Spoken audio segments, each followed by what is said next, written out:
जय माता दी। चलो तुसीं अज लेइयै चलने मोया माता। साह चढ़ी दा थोड़ा, पैदल बड़े दिनें बाद चला ने। मेरा पैर हून थोड़ा ठीक हा ते मैं सोचेआ चलो हून माता रानी दे दर्शन करी आचै। मेरी रिद्विका ते ओह्दे पापा अग्गें अग्गें चली दे हे, अ'ऊं पिच्छें रेही दी ही ते मैं सोचेआ थोह्ड़ी नेही रिकार्डिंग करी लैचै। जित्थै अस जा ने ते उत्थै थोह्ड़ी रिकार्डिंग करना जरूरी ऐ। फ्ही ओह्दे बाद असें चढ़ाई शुरू कीती ते चढ़ाई मेरे कोला ना ही चढ़ना होआ दी। बड़ी मुश्कलें कन्नै मैं पौड़ियां चढ़ियां। सारे अग्गें चली दे हे ते अ'ऊं पिच्छें रेही दी ही ते मिगी साह् बी निं आवा दा हा। मिगी लग्गा दा हा कि इत्थै गै निं कम्म मुक्की जा, लेकिन माता रानी दा नांऽ लैंदी रेही ते बल्लें बल्लें उप्पर पुज्जी गे। ते उप्पर पुज्जियै दिक्खेआ इक देवी होर आ दियां हियां बापस। ओह्दी शायद दादी ते मम्मी पिच्छें रेही दियां हियां, ओह् बी उ'नेंगी लैने आई दी ही। ते मेरी रिद्विका बी मेरा वेट करा दी ही ते मिगी हत्थ पकड़ियै आखा दी मम्मा पहुंच गए अब मंदिर आ गया तो धीरे धीरे चलो। ओह्दे बाद बिच मंदिर पुज्जियै थोह्ड़ा साह् आया, माता रानी गी मत्था टेकेआ ते जयकारा लाया माता रानी दा कि माता रानी बल्लें बल्लें पजाई ओड़ेआ।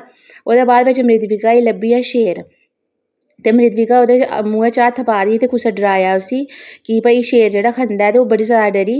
ओह्दे बाद बिच ओह्दे पापा उसी हत्थ पाइयै दस्सा दे हे मुहैं च कि भाई एह् नेईं खंदा ऐ, तू दोबारा ट्राई कर। लेकिन ओह् डरा दी ही। फ्ही उन्नै इक बारी दोबारा हत्थ पाया मुहैं च, लेकिन ओह् फ्ही बी डरा दी ही। आखा दी मम्मा सच में तो नहीं हो सकता है, शेर खा जाएगा मुझे।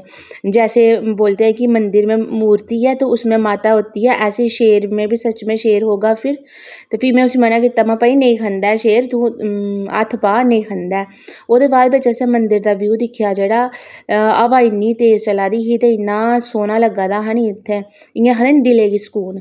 ओह्दे बाद रिद्विका ने खाद्धे चौल ते असें लैते आलू ते खाइयै अस बापस आई गे घरै गी। ते रस्तै बापस आवा दे हे असें दोबारा जेह्ड़ा आखदे नी प्राकृतिक सुंदरता दा जेह्ड़ा ओह् नज़ारा लैता। ओह्दे बाद बिच अस आई गे बापस ते रस्ते च असें लब्भेआ मोर, ओह्दी बनाई इक निक्की नेही क्लिप ते घरै बापस आई गे।